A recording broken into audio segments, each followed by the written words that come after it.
Bapak dan Ibu sekalian, selamat malam. Salam sejahtera bagi kita semua. Semoga kita semua dikaruniai kesehatan dimanapun juga kita berada. Salam sehat dari Bandung.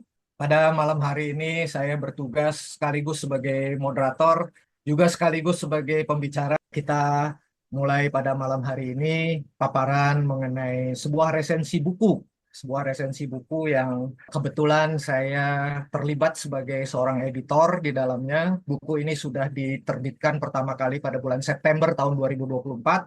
Kemudian cetakan kedua insya Allah akan menyusul pada bulan April 2025. Buku ini berjudul Transformasi Paradigma Administrasi Negara, Gagasan dan Pemikiran Seorang Warga Negara Senior. Yang mengarang buku ini adalah Dr. Purnaman Natakusumah, Master of Public Administration. Saat ini beliau sudah berusia 95 tahun, sudah agak repot jalan sebetulnya karena lututnya yang nggak kuat. Tapi saat ini beliau masih sangat sehat dan masih memberikan ceramah atau pemikiran-pemikiran beliau mengenai bagaimana bangsa ini harusnya diselenggarakan.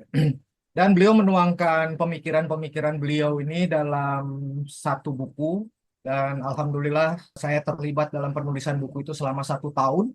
Dari mulai September 2023 sampai September 2024. Dan akhirnya pada bulan September 2024 buku ini diterbitkan.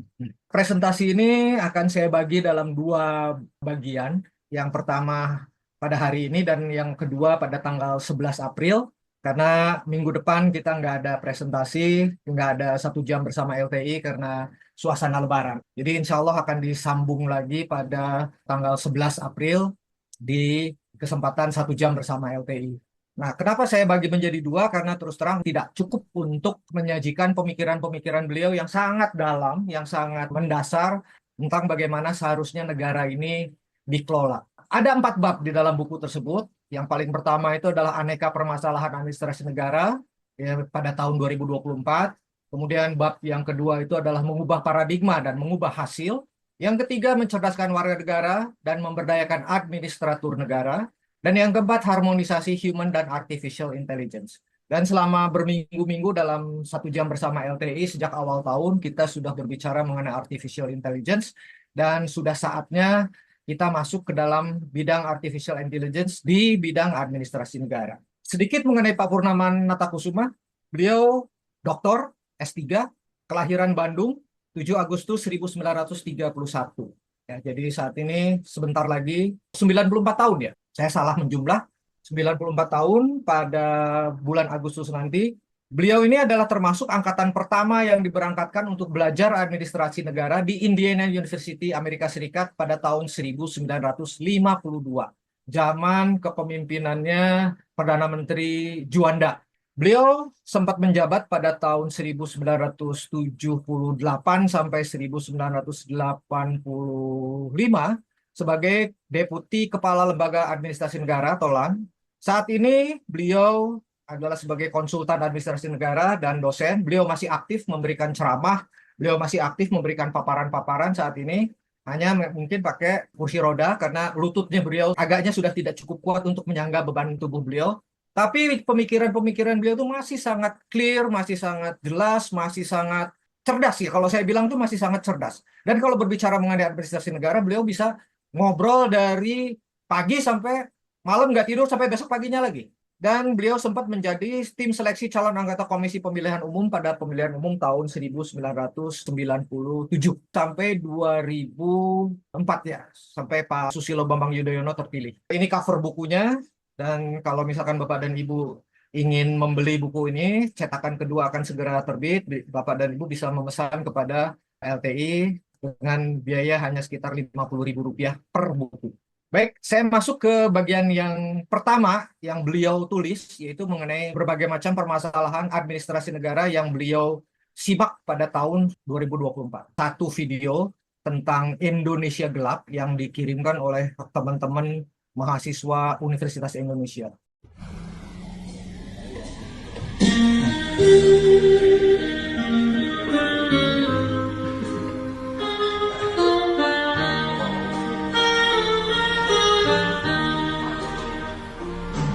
Indonesia tanah air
Kita sengsara sampai akhir menutup mata. Bapak dan Ibu sekalian, itu gambaran yang sangat menyedihkan dari teman-teman kita di Universitas Indonesia mengenai bagaimana bangsa ini mengalami masalah yang sangat berat. Dan Pak Purnaman mengemukakan berbagai macam aneka permasalahan administrasi negara yang muncul pada tahun 2024. Ya. Yang paling pertama yang sudah sering kita lihat, sudah sering kita baca di media sosial maupun di media umum itu adalah mengenai korupsi. Yang paling baru adalah mantan gubernur kita RK diseret ke KPK karena masalah korupsi di dana pemasaran di Bank BJB. Dan Pak Purnaman menggarisbawahi bahwa itu sangat menyedihkan sekali, ya, yaitu begitu banyak pejabat, begitu banyak aparatur sipil negara, begitu banyak dalam saya tanda kutip oknum yang muncul ke permukaan dan dengan terang-terangan berani mengatakan bahwa uang rakyat itu nomor satu buat saya. Ya, itu yang paling pertama masalah yang dihadapi oleh negara ini. Dan angin segar muncul dari Presiden Prabowo pada saat ini itu mengatakan bahwa berantas korupsi, kalau perlu korupsi kita bikinkan penjara di satu pulau yang nggak bisa kemana-mana, kalau misalkan mau keluar dari penjara harus berenang, dan di sekitarnya nanti dikasih hiu. Saya nggak tahu apakah itu bisa terrealisasi dalam masa kepemimpinannya beliau, karena beliau hanya punya waktu 5 tahun untuk memberantas korupsi sampai terpilih lagi. Ya, semoga beliau bisa merealisasikan apa yang beliau ucapkan tersebut dalam jangka waktu yang pendek. Karena terus terang, korupsi ini adalah penyakit yang sudah berpuluh-puluh tahun mendera bangsa kita. Bahkan ayah dari Presiden Prabowo Subianto, Sumitro Joyo Hadikusumo, pada tahun 1979, 1980 mengatakan bahwa kebocoran APBN anggaran negara itu mencapai 30%. Jadi bisa dibayangkan selama bertahun-tahun, katakanlah dari mulai 1970, kita mulai repelita sampai dengan saat ini, itu sudah 55 tahun negara kita ini digerus oleh korupsi yang seharusnya 30% itu bisa membiayai program pemerintah lebih banyak. Itu problem pertama yang dihadapi oleh administrasi negara pada saat ini, yaitu mengenai korupsi. Yang kedua, evolusi administrasi negara itu berjalan lambat. Sampai dengan hari ini kita masih melihat perizinan yang bertele-tele, kita masih melihat berbagai macam ketimpangan dalam masalah hukum, kita masih melihat ketimpangan dalam masalah perizinan, kita masih melihat ketimpangan dalam hal regulasi, tumpang tindih regulasi, dan lain sebagainya. Pada saat masa penjajahan, itu administrasi negara yang terjadi itu adalah administrasi negara penjajah. Jadi pada saat Belanda, administrasinya adalah administrasi Belanda, kemudian pindah ke zaman Jepang, administrasinya adalah zaman Jepang. Nah, administrasi negara di Indonesia itu sendiri diawali pada tahun 1928, Sumpah Pemuda, di mana kita semua bersumpah untuk satu negara, satu bangsa, satu bahasa, bahasa Indonesia. Dan sampai dengan hari ini, semua peraturan-peraturan negara, semua peraturan ditulis dalam bahasa Indonesia. Itu adalah pilar pertama menuju administrasi negara modern kita saat ini. Perjalanan mengenai administrasi negara itu baru muncul pada tahun 1952, pada saat Perdana Menteri Juanda itu memegang kepemimpinan kabinet. Waktu itu beberapa pakar-pakar dari Sekretariat Negara dikirim ke Amerika Serikat untuk belajar mengenai administrasi negara. Dan salah satu yang dikirim pada masa itu adalah Pak Purnaman Natakusuma. Beliau adalah orang pertama yang dikirim ke Amerika Serikat untuk belajar mengenai bagaimana caranya mengurusi negara. Tapi kemudian pada saat demokrasi terpimpin pada tahun 1957 semuanya buyar. Karena pada saat demokrasi terpimpin, semua kekuasaan dipusatkan di Pak Karno. Sehingga administrasi negara, tata kelola negara yang dibangun itu buyar, ambiar. Dan dibangun lagi pada tahun 1968-69 oleh Pak Harto. Pak Harto adalah bapak dari administrasi negara modern Indonesia yang saat itu mengemukakan mengenai bagaimana cara mengelola administrasi negara melalui peraturan pemerintah maupun melalui perda, ya, yang mengatur bagaimana keseimbangan antara pemerintahan antara pusat dan daerah. Nah, kita sempat menikmati karena doktrin beliau itu adalah terutama seumur-umur kita, ya, Pak Tony, Bu Ailing, saya menikmati masa stabilitas ekonomi yang cukup panjang. Ya, dari mulai tahun 1990-an sampai kurang lebih sekitar tahun 1997. Karena Pak Harto itu kan doktrinnya trilogi pembangunan. Yang paling pertama itu adalah stabilitas. Dengan stabilitas kita bisa melakukan pertumbuhan. Dengan pertumbuhan kita bisa melakukan pemerataan. Nah, beliau adalah ABRI, beliau komit pada tujuan. Ya. Sayangnya ada beberapa cacat, yaitu cacat yang timbul akibat kepemimpinan beliau yang terlalu lama, yang muncul dalam bentuk duifungsi ABRI, kemudian juga muncul dalam bentuk golongan karya, dan muncul dalam bentuk sipilisasi pegawai negeri, korpri. Plus lagi, dalam tanda kutip, putra-putri Pak Harto itu terlalu ambisius dalam ekspansi usaha, sehingga akhirnya kepemimpinan beliau yang sedemikian dalam tanda kutip cemerlang, itu rusak gara-gara orang-orang di seputar beliau. Kepemimpinan Pak Harto jatuh pada tahun 1998 diteruskan oleh B.J. Habibie, Baharudin Yusuf Habibie, dan pada saat itu Baharudin Yusuf Habibie tidak banyak melakukan perubahan untuk administrasi negara karena sibuk mengatasi masalah krismon, ya, masalah krisis moneter tahun 1998. Dan beliau berhasil saat itu menurunkan US dollar dari kurang lebih sekitar 17.000 hanya menjadi sekitar 8.000 rupiah, 8.500 rupiah pada waktu itu. Nah, kepemimpinan B.J. Habibie diteruskan oleh Kiai Haji Abdurrahman Wahid yang juga usianya hanya sebentar dan tidak banyak yang dilakukan pada saat zamannya Gus Dur karena Gus Dur sibuk sekali untuk membenahi separasi.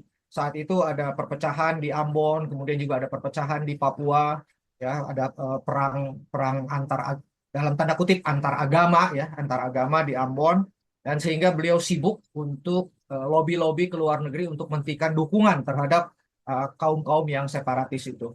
Di zaman Ibu Megawati Soekarno Putri, restrukturisasi yang paling pertama muncul itu adalah di BUMN. Ya.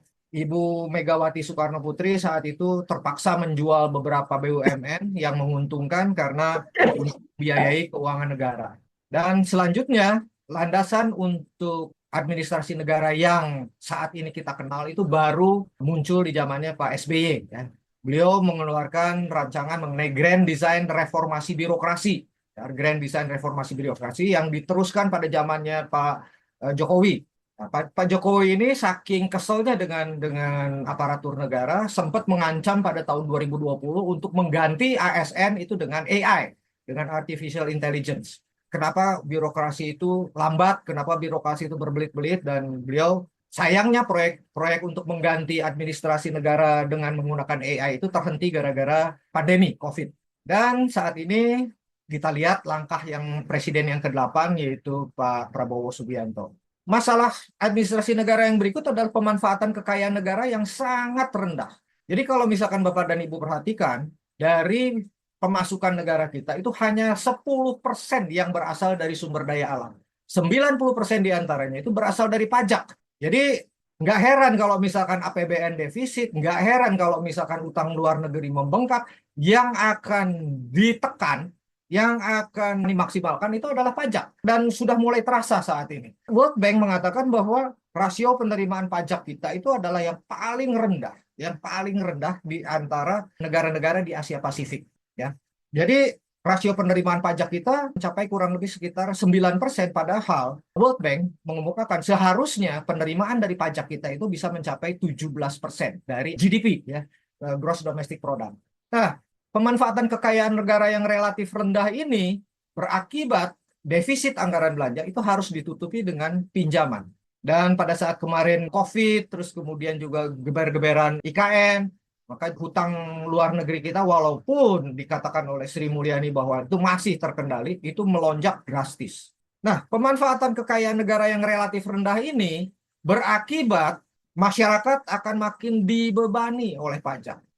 Kita lihat ada berbagai negara yang berhasil mengoptimalkan kekayaan negara yang mereka miliki, itu sehingga rakyat, pendidikan, kesehatan, dan pelayanan publik, kemudian juga masyarakatnya sama sekali tidak dibebani oleh pajak. Kita lihat ada Kuwait, Oman, Qatar, Uni Emirat Arab, ya, kemudian juga ada Bahama, Bahrain, yang kita kalahkan di PSSI kemarin 0-1, dan Brunei Darussalam. Itu adalah negara-negara yang berhasil memanfaatkan kekayaan sumber daya alam mereka sedemikian rupa sehingga rakyatnya sama sekali tidak dipajaki. Kemudian juga bagaimana caranya agar sumber daya alam ini bisa dimanfaatkan dengan maksimal, itu harus dilakukan oleh BUMN, ya, Badan Usaha Milik Negara. Ada meme, BUMN itu adalah Badan Usaha Milik Nainggolan, ya, atau bakso urat Mas Nano. Ya, itu meme-meme yang muncul di internet untuk menyindir ketidakmampuan birokrat-birokrat kita untuk menjadikan BUMN sebagai ujung tombak pemasukan negara. Ya. Bukannya malahan menghasilkan pemasukan negara, justru malahan membebani APBN dengan pinjaman suntikan modal yang terus-menerus. Ya, salah satu contoh Waskita Karya yang merupakan salah satu BUMN di Departemen Pekerjaan Umum, di periode kepemimpinan Pak Jokowi disuntik kurang lebih sekitar 80 triliun. Dan itu semuanya dana yang berasal dari APBN. Ya. Nah, kontribusi BUMN yang merugi ini, itu belum kelihatan hasilnya walaupun sudah dipegang selama 5 tahun oleh Pak Erick Thohir. Yang muncul adalah fenomena-fenomena seperti katakanlah ditutup atau katakanlah di merger. Solusi untuk bagaimana caranya agar BUMN tersebut bisa profit, bisa menghasilkan keuntungan, itu sampai dengan saat ini kelihatannya masih belum efektif sama sekali. Sudah 5 tahun Pak Erick Thohir, sekarang jalan tahun ke-6 dengan di bawah Pak Prabowo, BUMN masih loyo ya, masih begitu-begitu aja. Yang berikutnya, realisasi anggaran belanja negara bermasalah. Tadi yang sudah seperti saya sebutkan, yaitu dari korupsi, dan juga program-program yang tidak tepat sasaran maupun juga program-program yang mangkrak, program-program yang gagal. Di Bandung barangkali saya bisa tunjukkan satu, yaitu adalah Cihamplas Skywalk, Cihamplas Walk ya, yang ada di atas Jalan Cihamplas, yang asalnya ditujukan agar pedagang-pedagang kaki lima di Jalan Cihamplas itu naik ke atas, dagang di atas, kemudian dipakai sebagai tempat buat jalan-jalan oleh wisatawan, dan membebaskan Cihamplas dari kemacetan. Ternyata apa yang terjadi sekarang itu adalah satu proyek mangkrak, Cihamplas Walk-nya tetap ada, tapi fungsinya tidak berjalan seperti semestinya. Belum lagi kita melihat berbagai macam proyek mangkrak, dan saat ini pun dikhawatirkan IKN akan menjadi proyek mangkrak, ibu kota negara. Kita berdoa semoga IKN tidak menjadi proyek mangkrak seperti proyek-proyek pemerintah sebelumnya. Dan itu semuanya menghambur-hamburkan uang negara. Jadi anggaran belanja negara bermasalah itu karena apa? Karena pertama sudah dikorupsi, kemudian yang kedua tidak tepat sasaran, yang ketiga keberlanjutannya tidak ada. Kita melihat banyak kali uang APBN yang dikeluarkan untuk penertiban kawasan puncak pada tahun 2017-2018 ya, untuk menghindarkan daerah DKI Jakarta dari banjir. Apa yang terjadi? Justru sekarang di daerah puncak muncul objek-objek wisata yang daerah serapan airnya jadi berkurang. Dan itu kemudian sekarang dibereskan lagi oleh Pak Deddy Mulyadi, ditutup oleh Pak Deddy Mulyadi untuk menambah serapan air di daerah gunung agar supaya Jakarta, Bekasi, dan Tangerang tidak terkena banjir.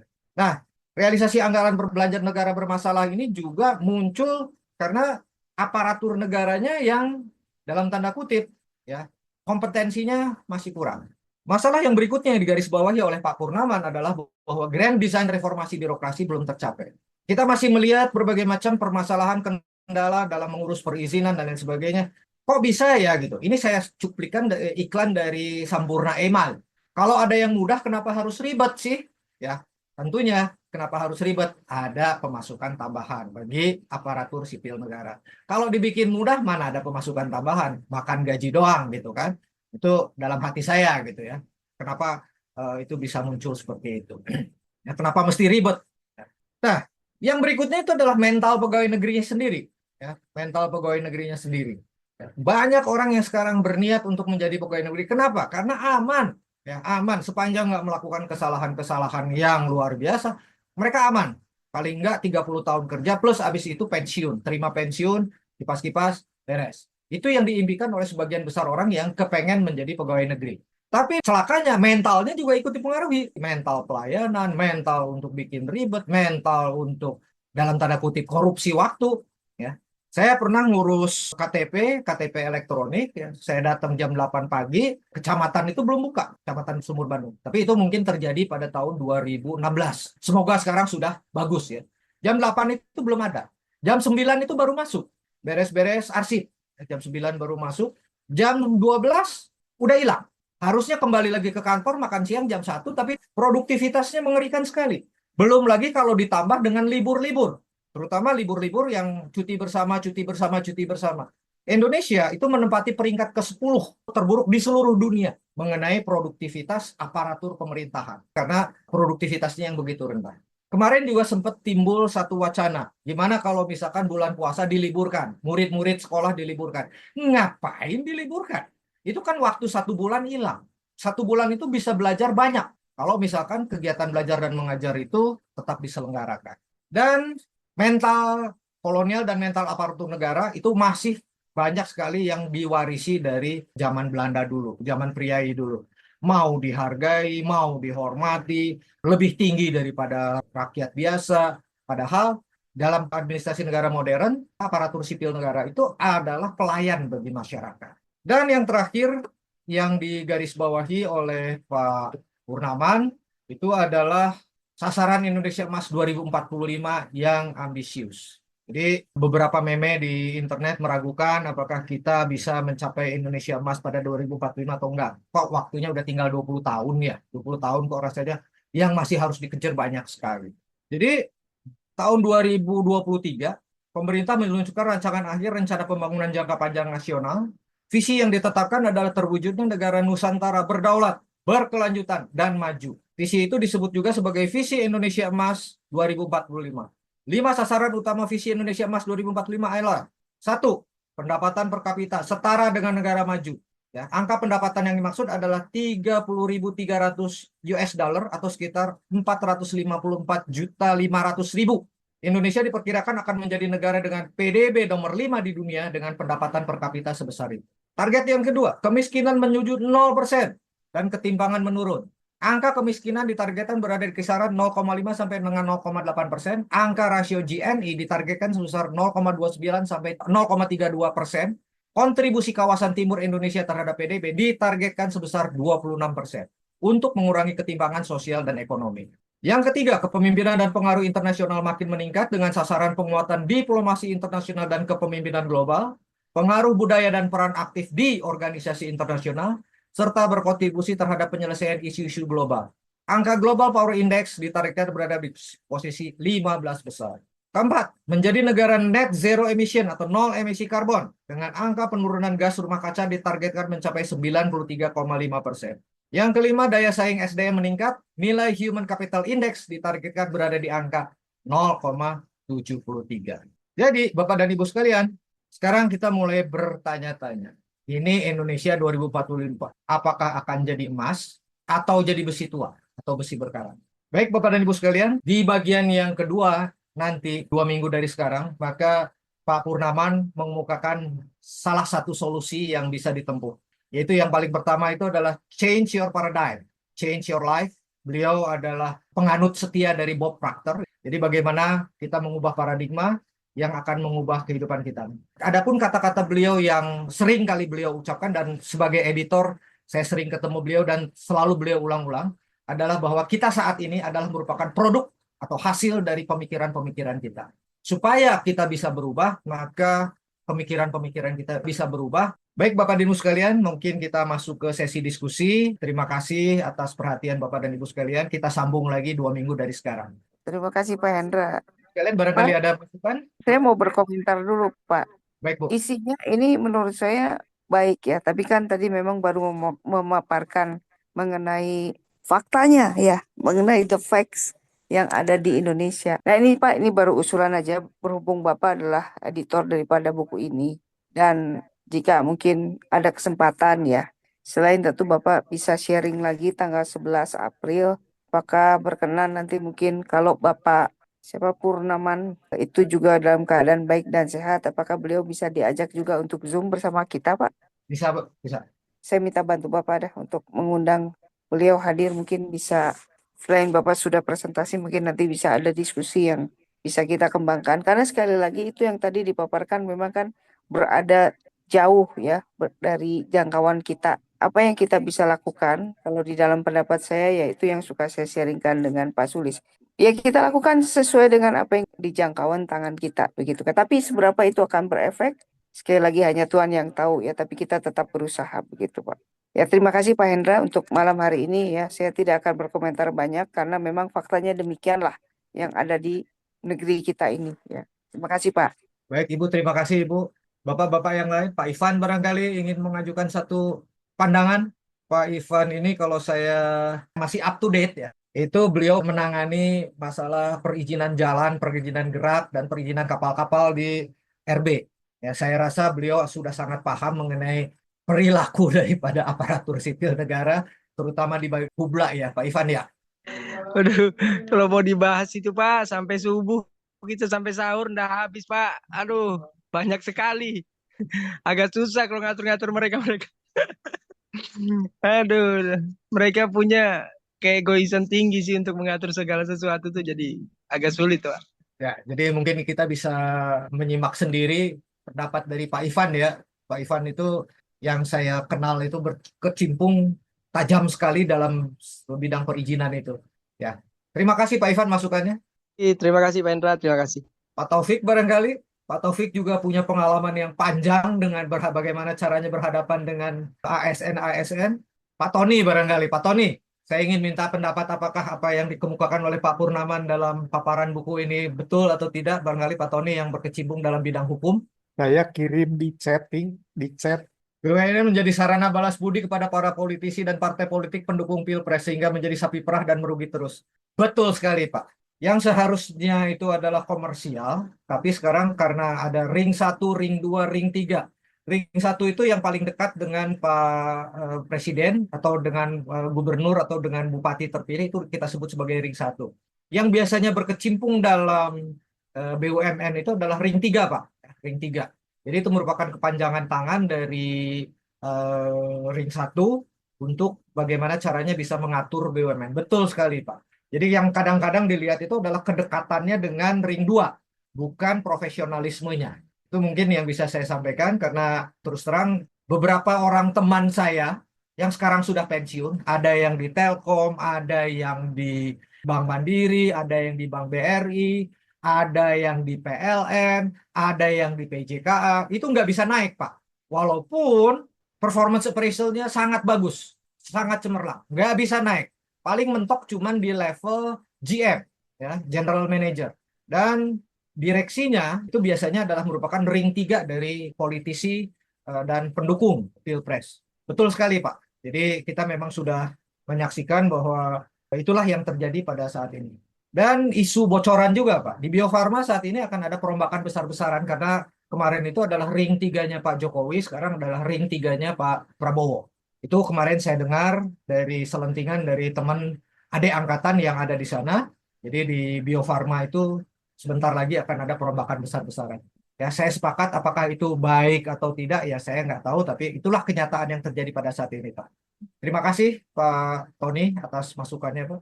Ya, terima kasih sama-sama Pak Hendra. Makanya BUMN rusak itu karena politisi, Pak. Partai politik ya. Pak Sulistyo barangkali ada komentar, terutama dalam dunia pendidikan. Bongkar pasang kurikulum barangkali, Pak. Selamat malam, Pak.